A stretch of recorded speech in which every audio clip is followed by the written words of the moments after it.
अच्छा, कितने लोगों के घर में ठाकुर जी हैं? हाथ ऊंचा करके बताओ। और कितने लोग ठाकुर जी के घर में रहते हैं? दोनों बात एक साथ कैसे होंगी भाई? घर को ठाकुर तो एक ही रहेगो, घर को मालिक तो कोई एक ही होवे। इसलिए पूछी मैंने, कितने लोगों के घर में ठाकुर जी हैं? सब कह रहे हैं हाँ जी हमारे। तो घर के मालिक तो आप ही हो। अरे तभी तो दुख पाए रहे हो। कबीर जी कहें, साहेब के दरबार में कमी काऊ की नाई। प्रभु के दरबार में कोई कमी है क्या?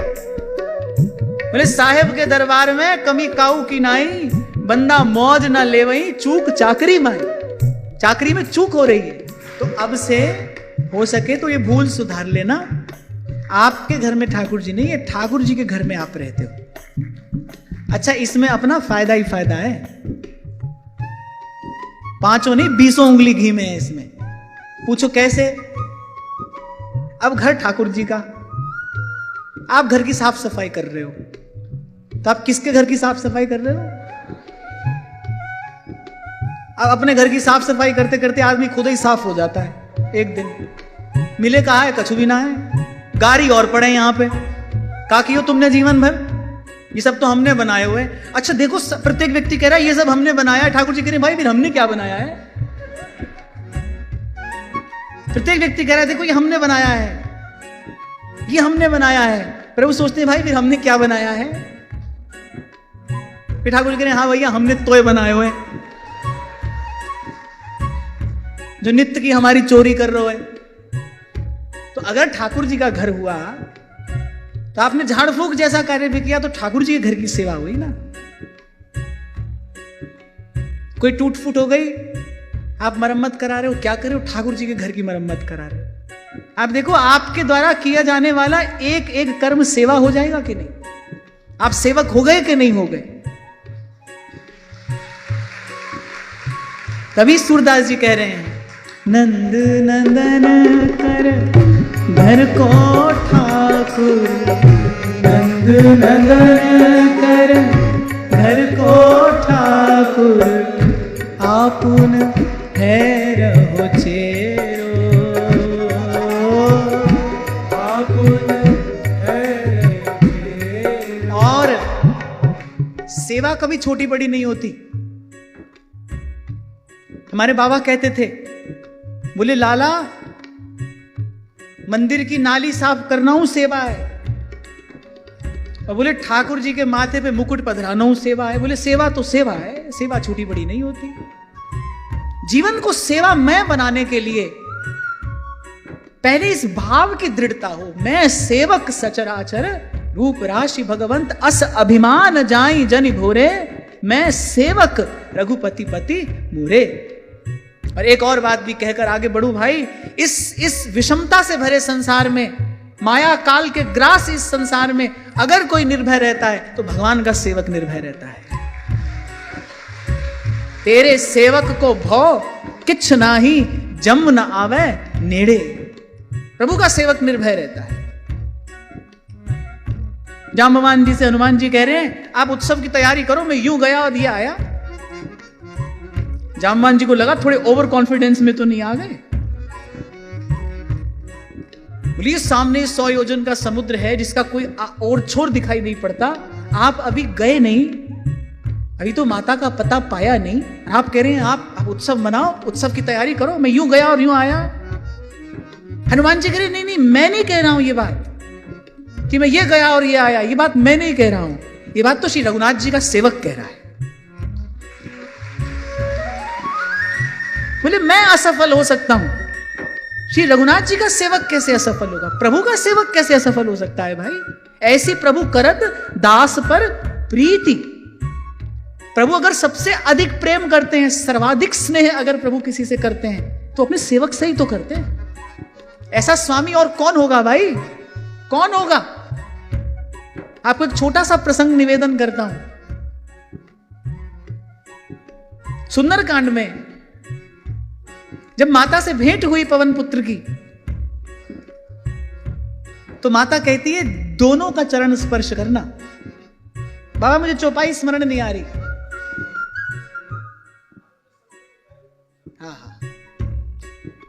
माता कहती है अनुज समेत गहे हूं प्रभु चरणा।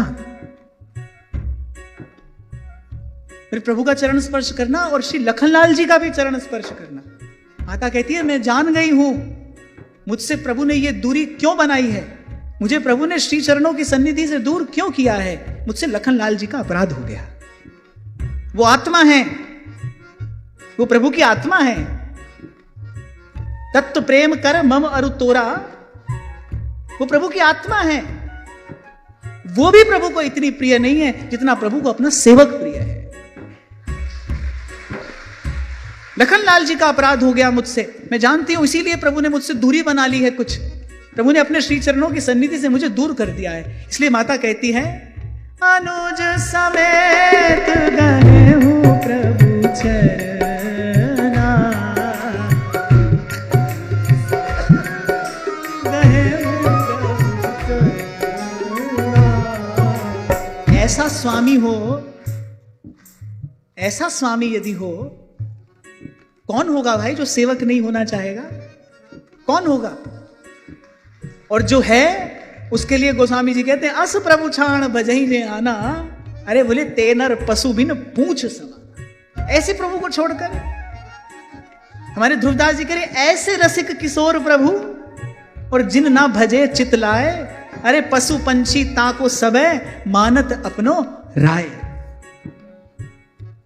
श्री ध्रुव जी जब भगवान की स्तुति करते हैं तो ध्रुव जी ने भजन ना करने वाले को पशु तुल्य नहीं कहा है महाराज जी। ध्रुव जी कहते हैं भजन ना करने वाला शव तुल्य है।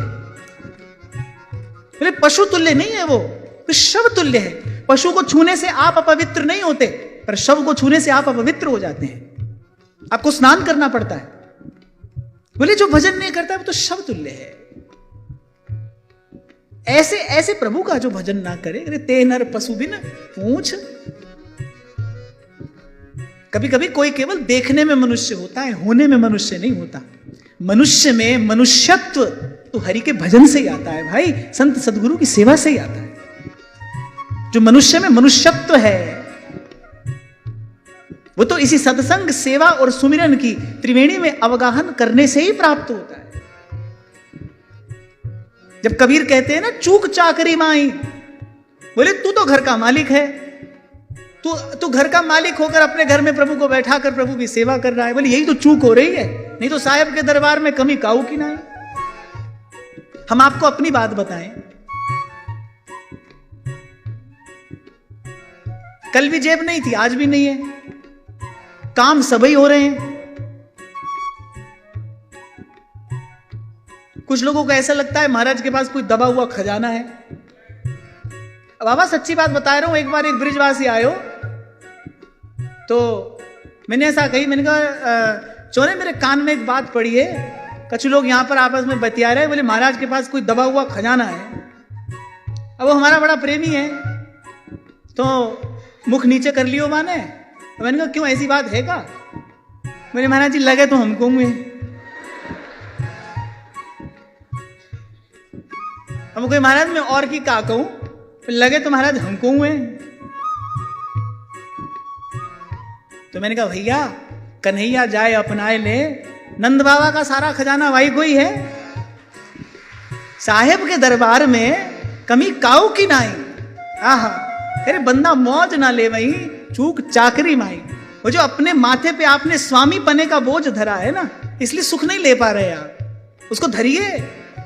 नंद नंदन करे घर को ठाकुर, नंद नंदन करे घर को ठाकुर। और आपुन है रहो चेरो, आपुन है रहो चेरो। यही विधि कहा घटे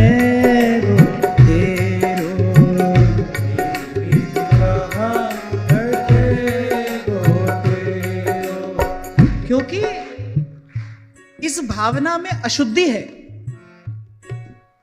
भोजन में अशुद्धि हो तो वो रोग का कारण बनती है। भोजन में यदि अशुद्धि हो तो वो रोग का कारण बनती है। भाव में अगर अशुद्धि होगी तो वो भोग का कारण बनेगी। ये भावना की अशुद्धि है कि मैं स्वामी हूं। जीव का सहज स्वरूप क्या है? जीव प्रभु का नित्य दास है। जीव का सहज स्वरूप ही यही है कि वो सेवक है। इसलिए गोस्वामी जी कह रहे अस अभिमान जाई जनि भोरे, मैं सेवक रघुपति पति मोरे। हमको तो इस बात का मान हो, इस बात का अभिमान हो कि हम ऐसे स्वामी के सेवक हैं। आप वृंदावन के रसिकों की वाणी पढ़ो, जो श्री प्रिया जी के चरणारविंद की सेवा में हैं। वो तो कहते टेढ़े रहे तो मोहन रसियासो, बोलत अटपटी वाणी, हमारे बल वृंदावन रानी।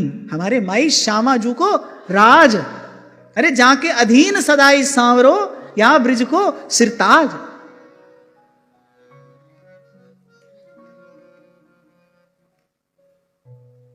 और ये भगवान की माया है। जीव है तो दास, उसको लगता है मैं स्वामी हूं। यही भगवान की माया है। जो है सो दीसत नहीं, और जो दीसत सो नाही। जो आपको लग रहा है वो है नहीं, जो है वो अभी आपको अनुभव नहीं हो रहा। तो संत समाधान करते हैं। मैंने कहा ना भाई, जहां हम खड़े हैं अपनी यात्रा यहीं से तो आरंभ करेंगे। अब घर में है, परिवार में है, व्यापार व्यवहार में हम सब लोग हैं, तो कैसे आरंभ करें? ये सेवा की धारा में कैसे गोता लगे? तो सबसे पहले नंद नंदन करी घर को ठाकुर, घर को ठाकुर। श्री डोंगरे जी महाराज कहा करते थे, बोले अपने घर के आगे लोग बड़ी बड़ी प्लेट लगाते हैं ना, लगाते हैं ना अपने नाम की, और ऐसे लिखते हैं और बड़ी शान से लिखते हैं, ऐसा है ना। डोंगरे जी महाराज कह रहे ना तो घर को कोई उठा के ले जा रहा है ना तुमको। ये सब क्या है? बोले यही जीव की मूढ़ता है। भूमि सब है गोपाल की। पृथ्वी कहती है ये मूर्ख राजा, बोले मेरे लिए लड़ते हैं, स्वयं को मेरा स्वामी समझते हैं। पर धरणी कहती है स्वामी तो मेरे धरणीधर हैं, स्वामी तो मेरा एक है। भूमि सब है गोपाल की। जो है भाई प्रभु का है, हम भी प्रभु के हैं, और जो सब है ये भी प्रभु का है। मैं स्वामी हूं, ये भावना का दूषण है। ये भाव आपको भोग की ओर ले जाएगा, और भोग पतन का कारण है। जिसके जीवन में विषय भोग अधिक होगा, आप देखोगे उसका मन अत्यधिक दुर्बल होगा, सदैव चिंताग्रस्त, अकारण भयभीत। ये अत्यधिक भोग का परिणाम है। ध्यान रखना, सदैव चिंता, अकारण भय, नकारात्मकता, चित्त की दुर्बलता, ये सब क्या है? ये भोग का परिणाम है। और भोग कहां से आता है? भाव की अशुद्धि से। मैं स्वामी हूं, ये भाव की अशुद्धि है। इसलिए मैंने कहा आज के सत्र के प्रसाद स्वरूप यही भाव लेकर जाना, हो सके तो भूल सुधारना। ये जो चाकरी में भूल हो रही है ना, स्वामी बन के कोई चाकरी थोड़ी होती है, सेवक बन के सेवा होती है।